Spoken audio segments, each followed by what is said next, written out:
মজদুর সংঘের যৌথ উদ্যোগে এক দিবসীয় সম্মেলনের আয়োজন করা হয়।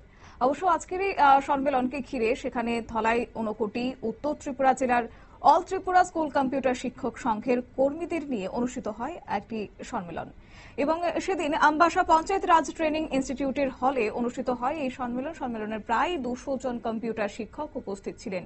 সম্মেলনে অতিথিদের মধ্যে উপস্থিত ছিলেন বিএমএস ধলাই জেলা কমিটির সেক্রেটারি নারায়ণ দেবনাথ, বিএমএস ধলাই জেলা কমিটির internal auditor Bikash Das, all Tripura school computer শিক্ষক সংঘের রাজ্য সম্পাদক ভবেশ চক্রবর্তী সহ অন্যান্যরা।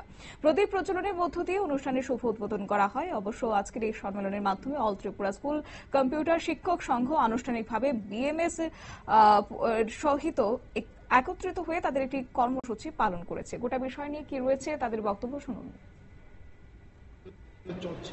তার সঙ্গে আমাদের প্রথম ব্যাচে 365 জন, দ্বিতীয় ব্যাচে 239 জন, তৃতীয় ব্যাচে 289 জন, চতুর্থ ব্যাচে 181 জন আছে।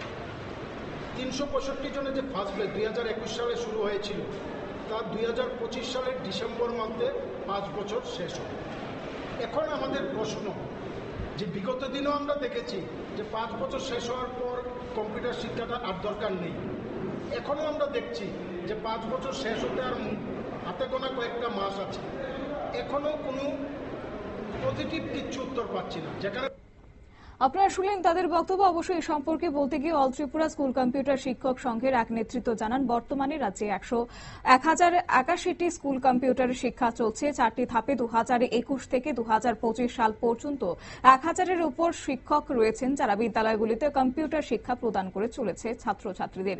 তারা এই সম্মেলনের মাধ্যমে দাবি জানিয়েছেন যে রাজ্যের স্কুলগুলিতে কম্পিউটার শিক্ষাকে আবশ্যিক বিষয় হিসেবে চালু করতে হবে। কম্পিউটার শিক্ষা তথা আইসিটি-কে রাজ্য সরকার সরাসরি সমগ্র শিক্ষা দপ্তরের মাধ্যমে পরিচালনা করতে হবে এবং বিভিন্ন বিষয় নিয়ে এই সম্মেলনের মাধ্যমে আলোচনা হয়েছে। নিয়ে নিচ্ছে ছোট্ট একটি বিজ্ঞাপন বিরতির সঙ্গে থাকুন।